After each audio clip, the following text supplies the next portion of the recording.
อาคามาสงคามาสงขะปอมเมพี่น้องคนเมืองแต้วเขากูก็กูกวนกูตีกูตั้งในค่ะเนาะมันได้ก็เป็นวันที่19เดือนธันวาปี2025ในค่ะเนาะ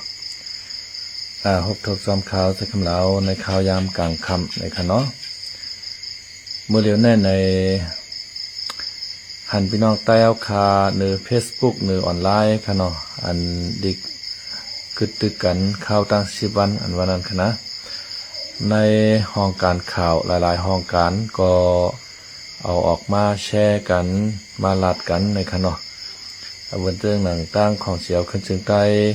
RCSSSA ออกมาในค่ะเนาะกึดตึกกันข่าวตั้ง10วันในค่ะเนาะวันที่16จนถึงวันที่25ยันเปิดว่ามีปังครบ67ปีในค่ะเนาะเอาอันนั้นเป็นล็อกตั้งเสในขณะเยาวก็ตั้งFPP เขาก็ขึ้นตุ้มตอบขึ้นในขณะยินดีกำแถมหันรวยลองกึดตึกกันข้าวตั้ง10วันเผาเตอำได้ป่วนเปลี่ยนที่เผาในขณะอันนั้นก็เป็นตั้งการเฮาคากอมปอผู้จอมแต่ในแต่ต่อขณะค่อยกาเพราะว่ากึดตึกในแต่ก็กวนเมืองเฮาคาไลสังในห้องการข่าวเฮาคาไลสังในอ่อนกันส้มเตจมบะในขณะอากาศซอกของเมืองใต้เอาค่ะในแต่ก็มันอยู่ที่โคราชและโคเขียวเฮาโฮมกันค่ะเนาะเหมือนจังหนึ่งเฮาคาว่าลาดมาอยู่ตาเสค่ะเนาะกากซอกในอยู่ที่โคราชโคเขียวในค่ะเนาะปอกไข่หือปอเมกนเมืองเฮาคาไรกะเจียนนั่นค่ะนะปอเมกนเมืองเฮาคาไรกะเจียนพวกไข่หือเฮาคาไหลป่วนต่างตุกข่าต่างอยากต่างผ่านไหนก็กากซอมันอยู่ที่โคไลและโคเขียวโฮมเป็นอันเดียวกันในขณะเพราะว่าเฮาคามาเป็นอันเดียวกันไล่เพราะว่าในซื้อในเตป้าเอาก้นหวานก้นเมืองเฮาคาเสื้อจาเฮาคาเตตั้งเตญาตั้งตุกข่าอย่าผึกขานกินกว่าแทงปียาวเข้าหึงในขณะเยาก็ผู้เขียนเฮาคาก็เตมาอยู่ในเกในกลางเหสอชวนหนังฮือเฮาคาปอเตโฮมเป็นอันเดียวกันไล่ไอ้ค่ะเนาะเตมายองนั่งโคไลเต็กโคเขียวเตมายองตั้งโคเขียวเต็กโคไลให้ไหนอันก้นอันเปิดสอส่วนในกลางมันหนังฮือเฮา5ปีน้องปอเตกล้องสูงมือไล่โฮมกันไล่นั่นไหนก็มีกองการซุ่มเดี่ยวก้อยขนาดมีลายหมู่ลายจุ้มที่เปิ้นโกใต้เฮาขายิ่งใหญ่โกใต้เฮาขาไรกัดเย็นขนาดก็เปิดสังแลเปิ้นโกใต้เฮาขายิ่งใหญ่โกใต้เฮาขาไรกัดเย็นโกใต้เฮาขาไรพร้อมกันขาลาในเปิ้นโกว่าใต้เฮาในเพราะว่าโฮมห้อมกันมาเอ็นแห้งแต่ใหญ่เพราะเอ็นแห้งใหญ่ยาวในเปิ้นไข่แจกแถกหญ้าเอาเมืองใต้ในอำจังหญ้ายาวในขนาดย้อนเปิ้นนั่นแลเปิ้นโกใต้เฮาคาพร้อมกันค่ะเนาะเหมือนเจ้าหนังซึกมานเขาก็เข้าตั้ง78ปีค่ะเนาะอุบเมืองเฮาคามาในโกใต้เฮาคาพร้อมกันเต้ๆค่ะประวัติใต้เฮาคาพร้อมกันยาวในเฮาคามีอาณาอำนาจติต่อรองเข่งต้าขึ้นเมืองมานหลวงของซึ่งมานเฮาเขากูเฮาย้อนผาดออกที่ในเมืองมานนั่นขนาดนะที่เต้ๆเนี่ยพอขาผาดออกยาวในก็เมืองมานในก็มันปอกึดนำสังเอาค่ะปอบใต้เอาผาดออกในก็ย่างเขาก็ติผาดออกคางก็ติผาดออกหลายจึงเมืองก็ติผาดออกเฮแล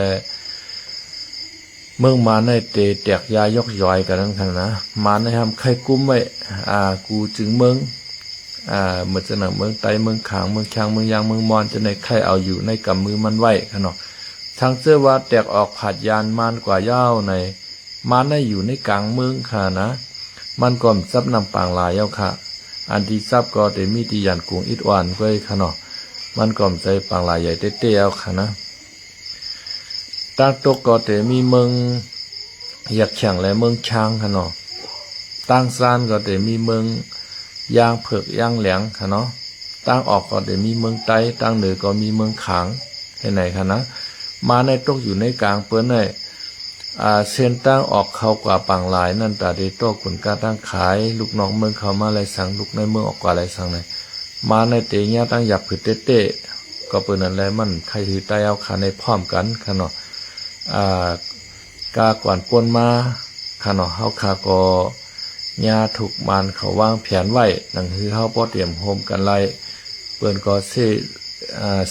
สอชวนๆนั่นกันนะเฮาขาดตกล็อกเปิ้นมาปานสิปานกันเนาะ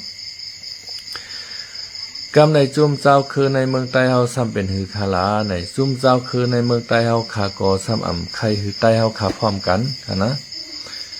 กอบสังแลมใครใต้เฮาขาพร้อมกันคาลาในก็เปิ้นว่าเปิ้นเคยเสียกแทกเอาเมืองใต้ค่ะเนาะเปิ้นเคยเสียกแทกเอาเมืองใต้เฮาว่าบ่ว่าโคลายและโคเขียวมังกันได้ก็เปิ้นจอยเตรียมตีค่ะนะคาไลกองในคาไลหมากในคาไลก้นในเปิ้นจอยเตรียมตีค่ะกำในเพราะว่าโคเขียวและตั้งซุมปอดห้องเขาเหมือนจังหนังเกากลางเขาเทียนแนวเอเขาเดมังกันว่าในจังเปิ้นมาหามค่ะนะเปิ้นห้องกว่าที่บางสร้างเหกับอุบโอกันเหตกลงกันเหอย่าไปยี่กันอย่าไปตึกกันเป็นเจ็ดจุ่มเฮาหนังกันปอดห้องในกล้วยนี่เปิ้นเอาลายหลีเกลีเกไข่ปันขนมเปิ้นปันค่ะหมักกองหมักมือจิ้นยามยอมังกันนะตาบกันนะมังกันนะเปิ้นปันค่ะนะกล้วยกะว่าป้อเฮาขาเป็นใต้ต่อใต้ได้ก็เปิ้นสนับสนุนจอยนั่นขนาดนะคาไลกองเนี่ยคาไลโกนเนี่ยคาไลสังเปิ้นจอยแถมเต็มตีเนี่ยเปิ้นกูเฮาขาพร้อมกัน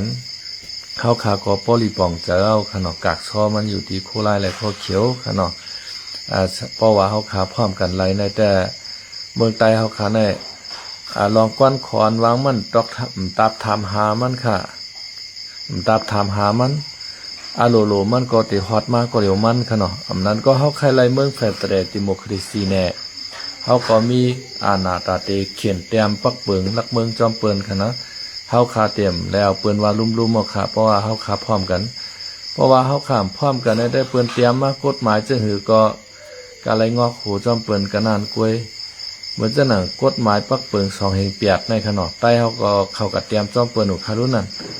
ซ้ำว่ามันเพ่งเป้งว่ามันลีว่ามีส่วนไรตาเจ้าคือว่านะแห่งแล้วเฮาค้ามกะงอกหูจอมเปิ้นกะเตรียมจอมเปิ้นหนูคาละตาเตต่อรองเปิ้นอาณาเฮามีสังขนาดนะกาแล้วเปิ้นว่าลุ่มๆขนอปักเปิงลักเมือง2เปียกของมันเขาเขียนเตรียมออกมานั่นค่ะนะมันเป็นจังได๋ครับเพราะว่าโคไลและโคเขียวคมกันระยาวในแต่ก็เมืองใต้ในโลก็มันก็เตไล่มาหังกล้วยมันเตรอนแล้วชาวขอมาหังกล้วยมันค่ะเนาะใครรอนแล้วชาวขอใครเอาแฟดแรดิโมคราซีในก็มันก็เตเปลี่ยนมาไล่นั่นขนาดนะเมื่อเหลียวในเฮาป้อวนเจิงเมื่อเหลียวในเฮาพร้อมโฮมกันไล่ตาเตตาเตเขียนเตรียมปักเปิงลักเมืองอันว่านั้นก็เปิ้นเตรียมเอาเฮาวานั่นคั่นนะเฮามีเอ็นแห้งตาเตต่อรองสั่งกันตั้งเปิ้นนั่นคั่นน่ะว่าจังนั้นมานเขาได้ก็เปิ้นว่าเขาไล่ทางห่างปกป้องวานปกป้องเมืองปกป้องอีกหลายภาษาเขามามีถึงโฮเฮนถึงจันจอมคั่นเนาะตันหมู่เกี่ยวต้านต่อถึงต้านชิปต่อถึงจันจอมเอาขนาดนะใต้เฮาในไปมีขนาดมีก็มีจันจอมตรงก้นไตมีตีเหลียวไว้ขนาดนะจันจอมตรงก้นไตเอาค่ะก็ตึกหาปอมากไว้ป้ายปีหญ้าใต้เฮาค่ะในมันไปตานมานค่ะไปตานมานในเขาก็เลียดเช้าพายเขาไล่สอนดิกมาตั้งแต่เรียกค่ะเนาะเหมือนจังใต้เฮาค่ะในไอนึกไอตันไอนึกไอหนาในมันตึ้นดึกนำนาค่ะเฮาขาในเตกะสอนลิกมาในมันช่ำใจความเฮาอำใจลิกเฮาช่ำหยาบอ่านหยาบจากหยาบเพื่อนเฮาขาก็ยามไรสอนมากขนาดมันใจลิกเฮาความเฮาขนาดนะเฮาก็คัดใจคัดใจว่าให้แลจ่องไกลเปลี่ยนมาก็อันนำปอกคัดใจนั่นมันข้านเปียดค่ะนะปองใจยากหูตั้งวันก็ปองใจข้านเหกว่าหลีแปดเหเรียนจอมคนหูคนกว้ายเนี่ยพี่น้องใต้เอากำนำในติเป็นเช่นนั้นเย้าก็แทงรองหนึ่งในเมืองใต้เอาในก็มานมาเป้กินดูลายหำตายคนเมืองใต้เอาขามาป่านสืบปานใต้เฮาขาไรอยู่ลีไรเศร้าลีไรปลายเพปางตึกซึกซือให้นันตาเสตาเตไรขึ้นโฮเฮียนถึงจันจอมจังหนังเปื้อนก็นับตอนั่นขนาดนะก้อยหน้าคนหนุ่มเช่นหุ่นใหม่เมื่อเร็วในแต่ก็เลยว่าเขาก็เขียนมานำเต้นำบ้ากับคณะใต้เฮาในเลยว่าเขียนมาเต้กวยกาป้อมาแตกกันตั้งมานเพราะในจริงมันก็ไปตานมันง่ายๆค่ะมาในนำหนาค่ะนะนำเนื้อใต้เฮาเป็นไรชิบปุ่น ค่ะนะมันเป็นเจ้านั้นกากซอมันในมื้อเหลียวในตอนตาใต้เฮาคาป้อเตไลอยู่เลยกินเตไลกัดไลเยหน้าในมีตีโคไลไลโคเขียวเขาค่ะเนาะคัดใจปกป้องปันอย่าไปว่นว่าใต้เฮาในกว่าเมืองไทยนำหน้าเย้าห่อมใครมาเมืองใต้เฮาเย้าในอย่าไปว่นค่ะเนาะเพราะว่าวานเมืองเฮากัดเย็นในพี่น้องใต้เฮาซื้ออันอยู่เมืองไทยในเปิ้นติปอกมือกันแทงตั้งนำตั้งหลายค่ะย้อนปือสังในย้อนปือว่าเมืองไทยในสร้างไรเฮ็ดวัดพาสปอร์ตในเนาะกำบาต่อวัดกำบาต่อไว้กำต่อไว้กลุ่มรายงานว่าพาสปอร์ตว่าวีซ่ามันว่ากำใบสีชมพูมันว่าให้ไหนคะนะ1 ปีในต่อเป็นหูหลายเมียวขนาดนะเงินในเชียงเป็น12,000-30,000อันจ้าอันในต่อวัดต่อไว้เมื่อในก็มันนำหนาจ้าอันมาไรวัด10 ปีพื้นที่สูงเขาวัดไทยเขาที่ไหนก็มีอยู่ค่ะนะก็คือมันนำเป็นการกวนยิพาสปอร์ตนั้นมันนำเป็นค่ะเนาะเพราะว่าเมืองใต้เฮากัดเย็นเพราะในจึงกวนพี่น้องใต้เฮาอันมาอยู่เมืองไทยในเปิ้นเตมือขึ้นนำหน้าค่ะนะเปิ้นเตปอกมือขึ้นให้มือเตตังวานเตตังเมืองขึ้นค่ะเนาะวานเก่าเราห้ามที่นั่นนั่นคือบ่เตเป็นวานมาขึ้นนั่นแหละมันอยู่ที่ซึกโคไลโคเขียวเอาคาพร้อมโฮมไล่ใจกันเย้าก็ตอนดัดเตเฮ็ดซึกเขาในก็อำหยาบค่ะเนาะตอนดัดเตเฮ็ดซึกเขามันโหลไรกว่าเฮ็ดทีเดียวขนาดนะตอนดัดเตเก็บซึกตอนดัดเตเก็บขวานเก็บเงินตาซื้อมากองมากมือจินยามในแต่ตาบไรไม่ใจค่ะสัตเทหลงนอกเมืองจะเป็นพี่น้องใต้เฮากว่าเป็นภูมิกลมีก็มีตั้งนำค่ะนะเปิ้นได้จอยมากค่ะจำพองกว่าเหตุการณ์แถวเมืองแกปานว่าเมืองอเมริกันว่าเมืองไทยเมืองเกาหลีใต้จะได้นำหนาค่ะเนาะเพราะจะได้ในมันตับไรหยับสังค่ะเพราะว่าซึกใต้เฮาขับพร้อมกันค่ะเนาะก็แปลว่าซึกใต้เฮาข้ามพร้อมกันในแลเปิ้นได้จอยมาเต้ๆในก็กูมันหายน้ำหายชายกว่ากูมันถึงตีถึงเดียนนั่นขนาดเนาะอันนั้นแต่กลางใส่ก้นเมืองใต้เฮาขามุงมองแต่ใครคือโคไลและโคเขียวในโฮมพร้อมเป็นอันเดียวกันนั่นขนาดนะเมืองใต้เฮาขาในเป็นเมืองห้วยเมืองหลอยเมืองไหเมืองสวนเมืองนาผูกสังกอลีค่ะเย่าก็ในน้ำดินเนือดินในมีทรัพยากรป่าไม้เถื่อนคืออันแคมหลายๆเย่าก็มีถาดถ่านหินแร่เงินแร่คำกูซื้อกูเมียวในอันมีการมีขันที่ในเมืองใต้เฮาขาในก็มันนำหนักค่ะเพราะว่าซึกใต้เฮาขา2 จุ่มในพร้อมกันไรเพราะในจึงตอนตัดทรัพยากรเตมาเล่งขึ้นกวนในเมืองใต้เฮานั้นมันก็หยับสังค่ะเนาะมันโดดไรมาโฮมกันเจแลขึ้นเอานั่นขนาดนะเฮาขาก็มุงมองอยู่ว่าให้ซึกใต้เฮาขา2 จุ่มพร้อมกันค่ะเนาะกำไรในก็ขาวก็ตั้งมาช่อง YouTube ใหม่ทางอันนึงค่ะเนาะช่อง YouTube ใหม่สังเกตว่าพี่น้องเขาไข่หันข่าวเงาอันใหม่ๆปอกขึ้นมาค่ะเนาะก็ติดตามปันข่าวเงาอันใหม่ๆปอกขึ้นมาค่ะเนาะ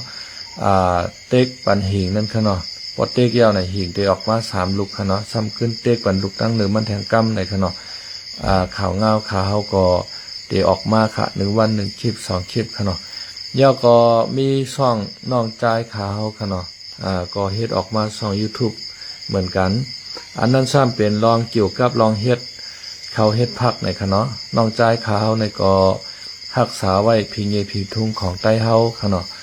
อันนั้นคือพิงเยพิงทุ่งของใต้เฮา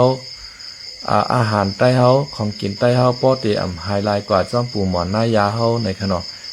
มันใจก็คัดใจเฮ็ดไว้ปันช่อง YouTube ภายเฮ็ดเขาเฮ็ดพักต่างใต้เฮาในค่ะเนาะเฮาขามาตัวเจียมไทยเจียมมานเขาค่ะเนาะที่เปิ้นเฮ็ดเขาเฮ็ดพักในมีน้ำบ้านนำค่ะเนาะก้อยกาใต้เฮาในอำไปมีไผเต้ๆในค่ะเนาะเฮาขาตึกหาหันช่องน้องใจเฮาขาในก้อยค่ะเนาะน้องใจเฮาขาในมันไก่น่ะค่ะไผเฮ็ดเขาเฮ็ดพักค่ะเนาะผีมือก็วันน่ะย่อก็เมเขาก็เฮ็ดเขาเฮ็ดพักวันน่ะค่ะเนาะข้าวใจคำลาวก็เลยมือเฮ็ดแขกเขามือป่นมา4-5 วันในค่ะเนาะมื้อวันที่15ในเมปาเฮาขาก็เฮ็ดเฮ็ดผักกาดแกงเล่งข้าวค่ะเนาะเป็นผักกาดอันการใหญ่ๆนั่นค่ะนะหวานค่ะเนาะปื้อๆหอมๆค่ะเนาะผีมือในก็เลยว่าสุดยอดค่ะเนาะ พอข้าวมือนามาในฉังเจอว่าหลวนใต้เฮาคาหุ่นมุนใหม่ขึ้นมาในเขาเตมาด้วยใน YouTube แถวและเตมอเฮ็ดภาคใต้เฮาคากันเนาะอันในเปิ้นรักษาชิมแปลงไว้เหมือนจังหนังอนุรักษ์ไว้นั่นขนาดนะรักษาชิมแปลงไว้พักอาหารใต้เฮาในขนาดชื่อช่องมันแต่ก็เป็นชื่อลิกไทยค่ะเนาะอาหารคนไต้เนี่ยอาหารพื้นเมืองอาหารพื้นเมืองกวนไต้เนี่ยค่ะเนาะชื่อว่าอาหารพื้นเมืองกวนไต้อาหารพื้นบ้านคนไต้เนี่ยค่ะเนาะอาหารพื้นบ้านคนไต้เนี่ยเพราะว่าพี่น้องเขากัดด้วยค่ะเนาะเตรียมว่าลิกไทยว่าอาหารพื้นบ้านคนไต้เนี่ยมันจะออกมาค่ะเนาะก็เปิดว่าน้องใจขาวคาในก็เกี่ยวเฮ็ดกับเขากับป๋าค่ะเนาะเฮ็ดอาหารกูซื้อกูเมียวใน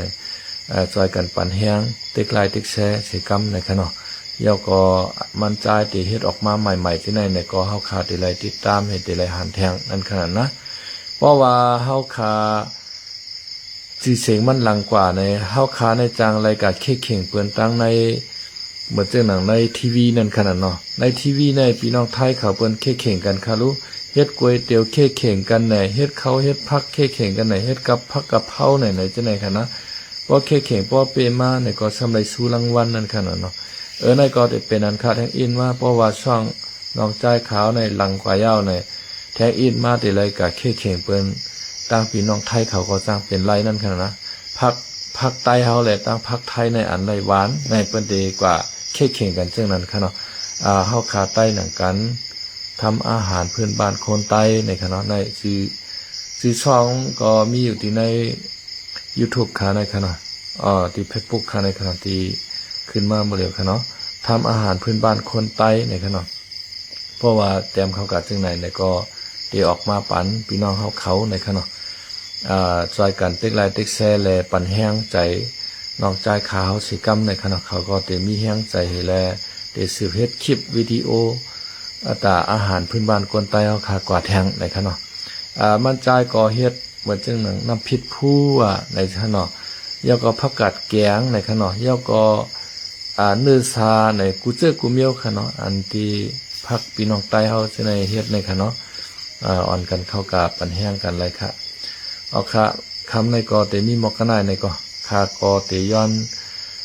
ขึ้นลือก่อนในค่ะเนาะแค้นต่อพี่น้องค่ะติ๊กไลน์ติ๊กแชร์ปันเสกรรมในค่ะเนาะกันเอ็นปันแห้งกันเสกรรมค่ะไม่สูงค่ะ